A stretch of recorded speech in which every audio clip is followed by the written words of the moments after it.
नमस्कार, स्वागत है आप सभी का। आप देख रहे हैं एनएमएफ न्यूज। आपके साथ मैं हूं नम्रता चौधरी।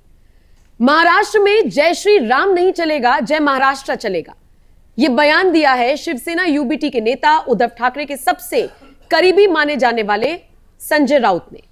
और संजय राउत के इस बयान के बाद से ही बवाल खड़ा हो गया है, क्योंकि जय महाराष्ट्र बोलने में किसी को दिक्कत नहीं है, लेकिन जय श्री राम ना बोलने की अगर आप बात कहेंगे तो फिर सीधे सीधे तौर पर सवाल खड़े होंगे कि क्या आप बाला साहेब ठाकरे का भी अपमान कर रहे हैं।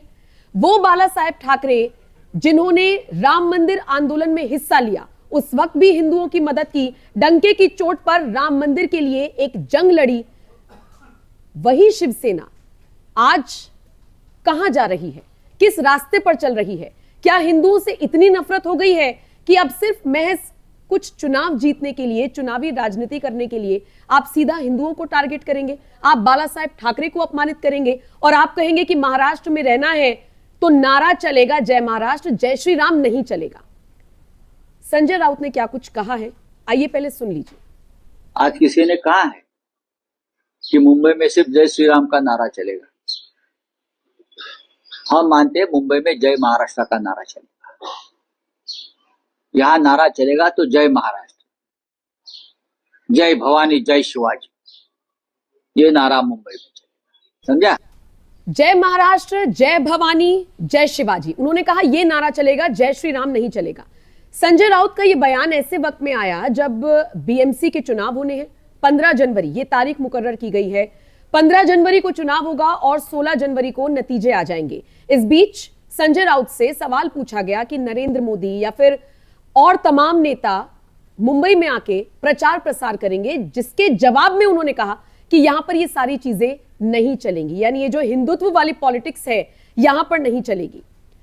अब देखिए, उद्धव ठाकरे का जो इस वक्त हाल है या जो उनकी शिवसेना का हाल है, उसके लिए अगर सबसे बड़ा कारण कोई माना जाता है तो एक तो यही माना जाता है कि बाला साहेब ठाकरे की जो विचारधारा थी उससे उद्धव ठाकरे पिछले कुछ सालों से भटके हुए हैं। वो हिंदुत्व की राजनीति करते थे और उद्धव ठाकरे को बुखार चढ़ा सेक्युलरिज्म का। ऐसे कीड़े ने काटा है कि वो नहीं समझ पा रहे हैं कि उनकी जनता उनसे क्या चाहती है। रही सही कसर पूरी कर रहे हैं संजय राउत।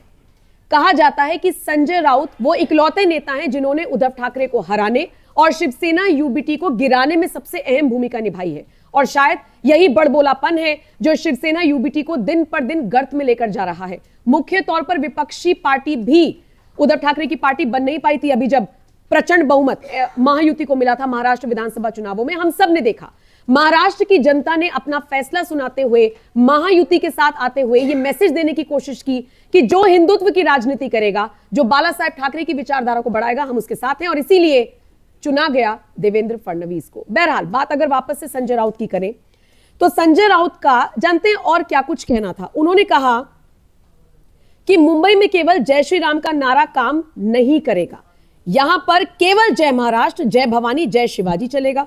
फिर उन्होंने कहा कि क्या बात है, देवेंद्र फडणवीस में इतना दम नहीं है क्या कि बाहर के नेताओं को बुलाया जा रहा है। सोचिए, प्रधानमंत्री के लिए इस तरीके की भाषा का इस्तेमाल कि बाहर के नेताओं को बुलाया जा रहा है। वो कह रहे हैं कि जिस तरीके की उत्तर भारतीय हिंदुत्व राजनीति कहीं और होती है वो यहां नहीं चलेगी। मतलब डिवाइड एंड रूल वाली पॉलिसी संजय राउत अपनाने की कोशिश करते हुए नजर आए हैं। अब ये 20% वालों को खुश करने की संजय राउत की कोशिश है या फिर कौन से तबके को खुश करने की कोशिश है कि वो 80% से, सोचिए, डायरेक्ट पंगा ले रहे हैं ये कहते हुए कि जय श्री राम नहीं चलेगा। अरे 500 साल लंबा इंतजार किया लोगों ने, कितने लोगों ने बलिदान दिया, कार सेवकों पर गोलियां चलाई गई, वो इतिहास भला कोई भूल सकता है क्या? श्री राम जन्मभूमि आंदोलन में जितने भी दिग्गज, जितने भी लोग शामिल हुए और जो इस वक्त मौजूद हैं, जो अपनी ये कह लीजिए अपनी कथा सुनाते हैं, उनकी आंखें भर आती हैं। वो संघर्ष उन सब ने देखा है और ये कह रहे हैं कि जय श्री राम का नारा नहीं चलेगा। जय श्री राम का नारा पर्टिकुलरली मुंबई के लिए है क्या या पूरे देश के लिए? अरे तो आस्था का विषय है। जहां जहां हिंदू रहेंगे, जहां जहां अपनी आस्था वो दिखाएंगे, वहां वहां जय श्री राम बोला जाएगा। ये मुंबई पे किसी का राज है क्या? लेकिन ये सारी चीजें हैं जो राजनीति से जुड़ी हुई हैं और मुझे ऐसा लगता है कि संजय राउत ये बयान देकर अब ट्रोल आर्मी के निशाने पर आ गए हैं। और अगर आपको यकीन नहीं है तो आप सोशल मीडिया उठाकर देख लीजिए, जहां पर संजय राउत को जबरदस्त तरीके से ट्रोल किया जा रहा है। बहरहाल राम मंदिर तो अब तक इनमें से कोई गया नहीं है। उद्धव ठाकरे से उनके जो चाहने वाले हैं वो उम्मीद करते हैं लेकिन लगता नहीं है, जिस तरीके के बयान संजय राउत दे रहे हैं उससे तो ऐसा ही लग रहा है कि शिवसेना यूबीटी अलग ट्रैक पर चल पड़ी है और यही ट्रैक वो फॉलो करना चाहती है। अब 15 जनवरी इस तारीख पर सबकी नजरें हैं और उसके बाद 16 जनवरी को जब रिजल्ट आएगा तो तय हो जाएगा कि जनता ने क्या फैसला सुनाया है। फिलहाल संजय राउत के इस बयान पर, इस टिप्पणी पर आपकी क्या राय है? कमेंट सेक्शन में आप अपनी राय हमें जरूर दीजिएगा और बाकी अपडेट्स के लिए आप एनएमएफ न्यूज की वेबसाइट पर विजिट कर सकते हैं। आप हमारे बाकी प्लेटफॉर्म जैसे कि इंस्टाग्राम, जैसे कि फेसबुक और एक्स हैंडल पर भी बाकी सारी अपडेट्स ले सकते हैं। बहुत बहुत शुक्रिया इस वीडियो को देखने के लिए।